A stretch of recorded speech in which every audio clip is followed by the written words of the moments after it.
స్వచ్ఛమైన నాణ్యమైన గౌదర్పార్ పూజా ఉత్పత్తులు www.gaudarpar.com ద్వారా ఆన్లైన్ లో ఆర్డర్ చేయండి. మీ ఇంటిని దేవాలయంగా మార్చుకోండి. నమస్తే పృథ్వీరాజ్ గారు. నమస్తే అమ్మా. గత వారం రోజులుగా కోల్కతా ఇన్సిడెంట్కి సంబంధించి మనం ఎప్పటికప్పుడు అసలు ఏం జరుగుతుంది, సిబిఐ ఎంక్వైరీ ఏ విధంగా కొనసాగుతూ ఉందన్న వాటిపై మనం మాట్లాడుతూనే ఉన్నాం.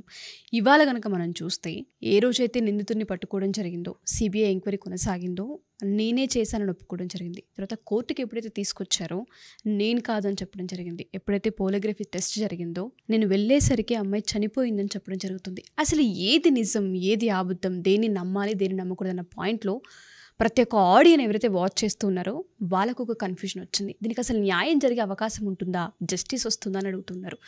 సరే, ఎగ్జాంపుల్ నేనే అడుగుతున్నాను. సిరీస్ ఆఫ్ వీడియోస్ మనం చేసాం జస్టిస్ కోసమని. ఒక ఆడపిల్లగా అదే ఇన్సెక్యూరిటీ నాకు కూడా ఉంటూ ఉంటుంది. ఏదైనా జరిగితే న్యాయం దిశగా వెళ్ళే ప్రాసెస్లో ఈ కన్ఫ్యూజన్స్ ఏంటి? సిబిఐ ఎంక్వైరీలో ఫస్ట్ చేసినప్పుడు నేనే చేశానని ఒప్పుకోవడం, తర్వాత కోర్టుని ఆశ్రయించిన తర్వాత నేను కాదని చెప్పడం, పోలిగ్రఫీ టెస్ట్ అయిపోయిన తర్వాత నేను వెళ్ళేసరికి జరిగిపోయిందంతా అని చెప్పడం అన్న వాటిపైన అనుమానం రేకెత్తుతుంది.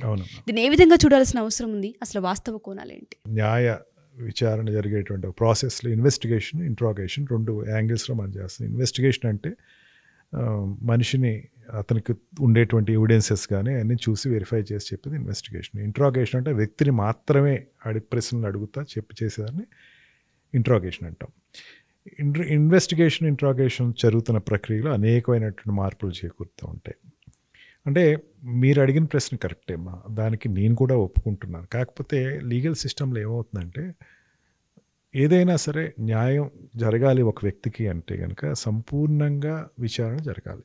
అది అందరూ ఒప్పుకోవాల్సిన విషయం. అది సంపూర్ణంగా విచారణ అనేసరికి అతను ఫస్ట్ అరెస్ట్ అయ్యాడు. ఎవరి దగ్గర అరెస్ట్ అయ్యాడు?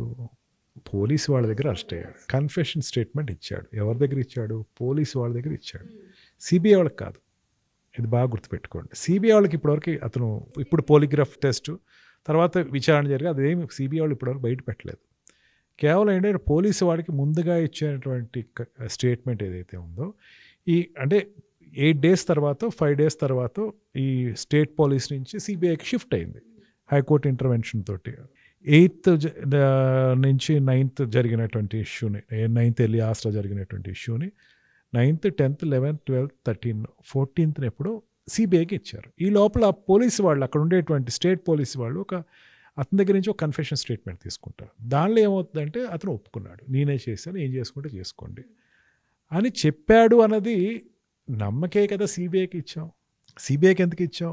అతను చెప్పాడు అంటే దాంట్లో అతను ఒప్పుకుంటున్నాడు, ఏదో నేను చేశాను, ఏం చేసుకుంటే చేసుకో అని చెప్తున్న దాన్ని ఎక్కడో అనుమానాలు వచ్చి కదా మనం సిబిఐ తీసుకున్నాం. సిబిఐ తీసుకుందంటే ఇంకా దాని మీద విస్తృతంగా దాన్ని ఇంకా విచారణ చేసే ప్రక్రియలో అనేకమైనవి బయటకు వస్తాయి, నిజాలు బయటకు వస్తాయి. అల్టిమేట్గా అందరూ కోరుకునేది ఏంటంటే జస్టిస్. మీరు కోరుకున్న, మన వ్యూవర్స్ కోరుకున్న జస్టిస్. జస్టిస్ అన్నది నేను అదే చెప్తున్నా, నేను ఈ రకంగానే జస్టిస్ రావాలనుకుంటే తప్పు. అంటే ఇతనే ఖచ్చితంగా నిందితుడు అవ్వాలనుకుంటే తప్పు. ఇంకా ఏదైనా ఉందా అన్న దాని మీద ఎక్కువ ఆలోచిస్తూ ఉంటుంది ఈ సిబిఐ వ్యవస్థ కానీ, ఈ పోలీస్ వ్యవస్థ కానీ. ఇతను ఒక మాట ఫస్ట్ చెప్పాడు, ఏమన్నాడు? నేనే చేశాను అని చెప్పేసి స్టేట్మెంట్ రికార్డ్ చేసి ఉంటారు, ఖచ్చితంగా వీడియో తీసుకుంటారు. భారత ఎవిడెన్స్ యాక్ట్ ప్రకారం ఏదైనా ఒక స్టేట్మెంట్ పోలీసు వారి ముందు చెప్తే అది నమ్మాల్సిన అవసరం పూర్తిగా లేదు అన్నది మనం కోర్టులు తీసుకుంటున్నటువంటి ఒక వాస్తవం. దాన్ని అడ్మిషన్ అంటారు. Admission before police is not a confession. అంటే వాళ్ళ దగ్గర తీసుకునేటప్పుడు వాళ్ళు భయపెట్టి తీసుకున్నారో లేకపోతే ప్రలోభపెట్టి తీసుకున్నారో అన్నది ఆ యాంగిల్లో తీసుకుని కోర్టు దగ్గరికి వచ్చేసరికి, లేకపోతే confession with the second person, బయట వాళ్ళ దగ్గర ఇచ్చినటువంటి కన్ఫెషన్స్కి ఎక్కువ విలువ ఇస్తుంది. పోలీస్ వారి దగ్గర అతను అడ్మిషన్ ఇచ్చాడు, కోర్టు దగ్గరికి వచ్చేసరికి పూర్తిగా నెగిటివ్గా వచ్చేసాడు. అంటే మనం ఏమనుకోవాలా? అతను చేస్తున్నటువంటి విచారణ కానీ అతనికి సంబంధించిన దాంట్లో పోలీసు వారిని అతడు బలవంతంగా చెప్పించారు. నాకు వాస్తవంగా ఏంటంటే నేను చేయలేను, నేను అక్కడ కూడా లేను అది చెప్పిన తర్వాత ఒక్కసారి అందరూ కూడా చాలా అప్రైజ్ అయ్యాం. మనం కూడా దాని గురించి చాలా అప్రైజ్ అయ్యాం. నేను కూడా ఆ పోలిగ్రాఫ్లో ఏమిస్తారు అని చెప్పేసి నేను వెయిట్ చేస్తాను. పోలిగ్రాఫ్ వచ్చేసింది. మనం ఏమనుకున్నాం? పోలిగ్రాఫ్ నమ్మాలి కదా. ఇప్పుడు పోలిగ్రాఫ్లో ఏమనుకుంటున్నాం? పాలిగ్రాఫ్ని 100% నమ్మేసి ఖచ్చితంగా నిజాలు వచ్చేస్తే ఎవరెవరు వచ్చేసారు, కేస్ క్లోజ్. అందరం దాని గురించే కదా సార్, ఎందుకంటే కన్ఫ్యూజన్ ఉంది, పోలిగ్రఫీ వస్తే తప్ప ఈ కన్ఫ్యూజన్కి తెర లేపదు అన్నట్టుగానే మనం ఎదురు చూస్తున్నాం. సడన్ గా ఈ ట్విస్ట్ అనేది ఒక రకంగా కేసు ముందుకెళ్తుందా, అసలు జస్టిస్ వచ్చే ప్రాసెస్లో ఉందా లేదా అనేది అనుమానం వచ్చేస్తుంది. అవునమ్మా, నేను అదే అంటున్నాను. మళ్ళీ నేను అడుగుతున్నాను క్వశ్చన్, బయట వాళ్ళని అడగట్లేదు. ఇతను ఒక్కతనే ఉన్నాడు వెనకాల, లేడని కదా మనం అనుకుంటుంది. మళ్ళీ వాళ్ళందరూ బయటికి రావాలి కదమ్మా. లీడ్ ఏముంది దీంట్లో? అతను తప్ప వేరే లీడ్ ఏం లేదు కదా. లీడ్ అంటే ఇంకా అతను వీడియో కవర్ అక్కడ ఉండేటువంటి దాంట్లో ఫుటేజెస్లో ఎవరైనా వచ్చున్నారంటే వాళ్ళని కూడా కలుపుతారు. మనకి చాలా రిమోట్గా ఇచ్చేటువంటి లీడ్స్ ఇచ్చారు వాళ్ళు సిబిఐకి. ఒకటి ఏం చేశారు, ఇవ్వటం కూడా కాకుండా స్టేట్ గవర్నమెంట్లో స్టేట్ పోలీస్ ఏం చేసింది, ఉన్న ఎవిడెన్స్ని మొత్తం తగలబెట్టేసేసింది, మొత్తం నాశనం చేసేసింది. ఆ అమ్మాయిని పోస్ట్ మార్టం చేసినటువంటి ఇమీడియట్గా అమ్మాయిని క్రిమిషన్ చేయించేశారు. అంటే ఆ అమ్మాయి జనరల్గా ఏమవుతుందంటే ఇటువంటి కేసెస్లో ఏదో మళ్ళీ ఇంకా డౌట్ ఉందంటే పోస్ట్ మార్టం చేసి మళ్ళీ అట్లా ఉంచి తర్వాత మళ్ళీ ఫర్దర్ పోస్ట్ మార్టమ్స్ చేస్తారు. అట్లా చేయటం వల్ల ఏంటంటే కొన్ని బయటకు వస్తూ ఉంటాయి. ఇప్పుడు ఆ అమ్మాయి నెయిల్స్లో ఏదో ఇది ఉందన్నారు, స్కిన్ ఉందని చెప్పేసి అన్నారు. అది మ్యాచింగ్ కావాలా, బ్లడ్ మ్యాచింగ్ కావాలా, డిఎన్ఏ మ్యాచింగ్ కావాలా, అవన్నీ చాలా వరకు రిమూవ్ అయిపోయినట్టు చెప్పచ్చు. ఎందుకంటే అక్కడ ఉండేటువంటి ఏరియా అంతా ఫుల్గా క్లీన్ చేసేసారు, పగలగొట్టేశారు. క్లీన్ చేయడం పగలగొట్టేశారు. అత్యుత్సాహం అని చెప్పచ్చు, లేకపోతే ఎవరో మనం ఏదైతే అనుకుంటున్నామో ఎవరైతే పెద్ద తలకాయలు అవన్నీ బయటికి వాళ్ళు చేసిన పని ఉండొచ్చు. దీంట్లో ఏమవుతుంది, ఇప్పుడు ఈ పోలిగ్రఫీ టెస్ట్లో అతను కోర్టులో ఇచ్చిన దానికి మ్యాచ్ చేసుకున్నాడు. ఏమన్నాడు కోర్టులో, ఏమన్నాడు, నేను అసలు సంబంధం లేదు, నన్ను ఇరికించారు, ఐఎమ్ ఫ్రేమ్డ్ బై సంబడి అన్నాడు. పోలిగ్రాఫ్ టెస్ట్లో అతను చెప్పింది ఏంటంటే, నేను అక్కడ హత్య సమయంలో నేను వెళ్ళి చూసేసరికి చంపబడి ఉంది, అందుకని పరిగెత్తుకుంటా వెనక్కి వచ్చేసేసాను అని అతను పోలిగ్రాఫ్లో చెప్పాడు. పోలిగ్రాఫ్ని 100% నమ్మచ్చా నమ్మకూడదా అంటే అమ్మ, పోలిగ్రఫీ అనేది ఇట్స్ యాక్చువల్గా ఏంటంటే పోలిగ్రఫీ టెస్ట్ కానీ, నార్కోటిక్ టెస్ట్లు కానీ, లేకపోతే బ్రెయిన్ మ్యాపింగ్ కానీ కాన్స్టిట్యూషన్కి ఒక రకంగా వ్యతిరేకంగానే ఉంది. వ్యతిరేకత అంటే చేయొద్దు అని కాదు. జనరల్గా ఏమంటామంటే ఏ వ్యక్తిని తనకి ఇష్టం లేకుండా ఒక సాక్ష్యం చెప్పడానికి వీల్లేదు, అతని ఇష్టాలతోటి చెప్పించాలనేది ఒక తీసుకునేటువంటి ఒక విధానం. దీంట్లో పోలిగ్రాఫ్ టెస్ట్ ఏం చేస్తారు, అతనికి ఒక డ్రగ్స్ ఎక్కించి డ్రగ్స్లో అతను చెప్పేటువంటి దాన్ని మత్తులో చెప్పిస్తారు. అతనితోటి మత్తులో చెప్పింది 100% కరెక్టా అవుతుందా అన్నది కేవలం ఒక 60-70% పాసిబిలిటీ తీసుకుంటారు. మిగతాదంతా మేబీ ఆడు చెప్పింది అబద్ధం అని మనం ఏదైతే అనుకున్నామో అట్లా తీసుకుంటే జరుగుతుంది. ఈ వైల్డ్గా వచ్చేటువంటి ఈ ఎవిడెన్సెస్ని ఎల్బీస్ అంటామా, ఎల్బీసెస్ని ఎంతవరకు నమ్ముతాము అంటే ఇంకా విచారణ జరిగే కొద్దీ ఫర్దర్గా సైమల్టేనియస్గా ప్యారలల్గా ఇతను చేసినప్పుడే సంజయ్ ఘోష్ ఇంటి దగ్గర రైడ్ జరిగింది. సంజయ్ ఘోష్ దగ్గర రైడ్ చేసినప్పుడు ఇంకా 3-4 డాక్టర్స్ని కూడా కలుపుకున్నారు దీంట్లో. ఆ డాక్టర్స్ని కలిపారు, వాళ్ళ దగ్గర నుంచి ఎంత డబ్బు వెళ్ళింది, ఇది అసలు యాక్చువల్గా మొత్తం తీగలాగుతుందమ్మా సిబిఐ.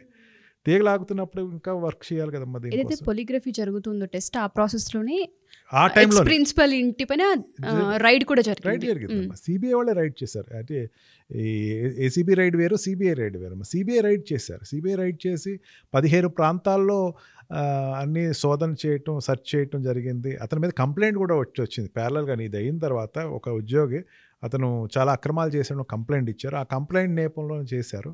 అంటే తీగ లాగుతున్నారు, గట్టిగా లాగుతున్నారు. ఇప్పుడు స్టేట్ గవర్నమెంట్ ఎందుకు దాసింది అన్న దాని మీదలోకి వెళ్ళాలి అంటే ఇతను ఒక్క స్టేట్మెంట్ అనేది ఇక్కడతోటి మనకేమవుతుంది, ఎండ్ అవుద్దమ్మా. ఇక్కడతోటి కర్టెన్ క్లోజ్ అయిపోద్ది.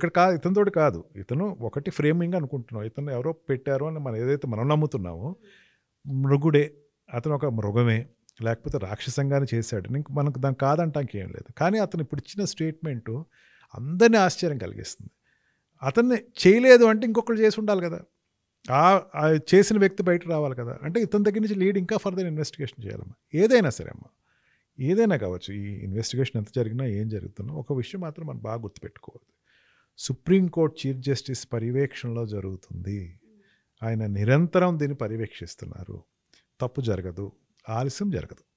ఇది మాత్రం నిర్భయంగా చెప్తున్నాను. ఆలస్యం జరగదు, తప్పు జరగదు. చాలా కాన్సన్ట్రేటివ్గా చేస్తారు. అన్ని వ్యవస్థలు దాంట్లోకి వచ్చి కూర్చున్నాయి. కనపడని వ్యవస్థలు కొన్ని ఉంటాయి, మనం చెప్పలేరు. కొన్ని వ్యవస్థలు ఉంటాయి మనకు కనపడవు. సిబిఐ కనపడుతుంది, సిబిఐ వెనకాల అనేకమైన ఆర్గాన్స్ బయటకు వచ్చి పనిచేస్తూ ఉంటాయి, అవి మనకు కనపడవు. అవి కూడా చెప్పమంటే చెప్పరు. మొత్తం అయిపోయిన తర్వాత ఇన్వెస్టిగేషన్ అయిన తర్వాత చెప్తారు. దీంట్లో పోలిగ్రఫీ టెస్ట్ ఒకసారి ఫెయిల్ అవ్వచ్చు, మళ్ళీ తీస్తారమ్మా. ఒక రోజుతో అయిపోదమ్మా, మళ్ళీ తీసుకుంటారు. అంటే కంపేరిటివ్లో వాళ్ళకి ఇప్పుడు ఏంటంటే పాలిగ్రాఫ్ టెస్ట్లో ఒకదానికి అతను సమాధానం చెప్పలేదు అన్నారు. ఏమిటి, నీ పైన కూడా గాయాలు జరిగినవి ఉన్నాయి కదా, నీ శరీరం మీద కూడా గాయాలు ఉన్నాయి కదా, కనిపిస్తున్నాయి కదా, దాని గురించి చెప్పు అంటే అతను సైలెంట్ అయిపోయాడు, దానికి సమాధానం ఇవ్వలేదు. అది కాకుండా సిబిఐ ఆఫీసర్ నిన్న ఒక ఆయన బయటకు వచ్చి చెప్పింది, మన టైమ్స్లో నిన్న న్యూస్ ఏంటంటే 100% కోఆపరేట్ చేయలేదు అన్నట్టు చెప్పాడు ఈ పాలిగ్రఫీ టెస్ట్లో. అందుకని దాంట్లో 100% ఇది అని కాదు, ఇంకా డెవలప్మెంట్స్ ఉన్నాయమ్మా, ఇంకా వస్తున్నాయి, ఇంకా రావాలి. అతను డాక్టర్ని ఈవెన్ సంజయ్ ఘోష్ని అడగాల్సినటువంటి ప్రశ్నలు ఉన్నాయి, ఇవన్నీ కూడా చేసుకుంటాం. ఇది ఒక స్టార్ట్ అయింది, ఇప్పుడే స్టార్ట్ అయింది, అతి త్వరలోనే ఒక 1 వీక్లో అట్లాగా మనకి మొత్తం కర్టెన్స్ అన్ని క్లియర్ అవుతున్నాయి. ఏం లేదు దీంట్లో ఉషా, మొత్తం క్లోజ్ అయిపోయిన కర్టెన్ని మొత్తం క్లోజ్ అయిపోయి సీల్ చేసినటువంటి ఒక గోడని మళ్ళీ పగలగొట్టుకుని ఓపెన్ చేసి మనం ఇప్పుడు ఇన్వెస్టిగేషన్ చేస్తున్నారు. ఒక్క లీడ్స్ కూడా సరిగ్గా కన్స్ట్రక్టివ్ లీడ్స్ అయితే చాలా వరకు మిస్ అయిపోయినాయి అని చెప్పచ్చు. ఇది వేగ్గా చేస్తున్న దాంట్లో కొంచెం టైం అయితే పడుతుంది. టైం అంటే ఏదో సంవత్సరాలు అయితే కాదు, ఖచ్చితంగా న్యాయం జరుగుతుంది. అన్నీ బయటకు వస్తాయి, నిందితులు బయటకు వస్తారు. నిందితులు ఒకడనే కాదు, చాలామంది ఉన్నారు. అన్ని లింక్స్ అనేది బయటకు వస్తాయి. మనం ఇట్లా బాగానే చెప్పుకుంటున్నాం, కొంతమందికి చేసిన వాళ్ళందరికీ ఇంకా ఎంత గడగడలాడిపోతున్నారు. వాళ్ళందరూ బయటకు వస్తే మా పరిస్థితి ఏంటి, మమ్మల్ని సేవ్ చేసేది ఎవరు అని వాళ్ళు ఉన్నారు. ఖచ్చితంగా అందరూ వస్తారు, ఎవరిని సేవ్ చేయట్లేదు. చీఫ్ జస్టిస్ ఆఫ్ ఇండియా చాలా కీన్గా, కాషియస్గా ప్రతిదాన్ని ఆయన వెరిఫై చేసుకుంటున్నాడు. ఖచ్చితంగా న్యాయం జరుగుతుంది. Thank you sir. అనాలిసిస్ అనేది ఎప్పటికప్పుడు అవసరం దీనిపైన, ఎందుకంటే చాలామందికి అనుమానాలు ఉన్నాయి, జస్టిస్ ఏ విధంగా వస్తుందన్న దానిపైన ఎదురు చూస్తూ ఉన్నాము. ఎస్పెషల్లీ యావత్ దేశం మొత్తం కూడా జస్టిస్ కోసమే చూస్తూ ఉంది. దీనికి సంబంధించి పూర్తి వివరాలు ఇంకా వెలువడాలి కాబట్టి ఎదురు చూద్దాం. నెక్సస్లో ఏం జరుగుతుంది ఏంటనే దానిపైన. ఏం జరిగినా జస్టిస్ మాత్రం రోజుల వ్యవధిలో అయినా సరే వచ్చే అవకాశం కల్పించారని సుప్రీంకోర్టు కోరుకుందాం. Thank you sir. Thank you so much.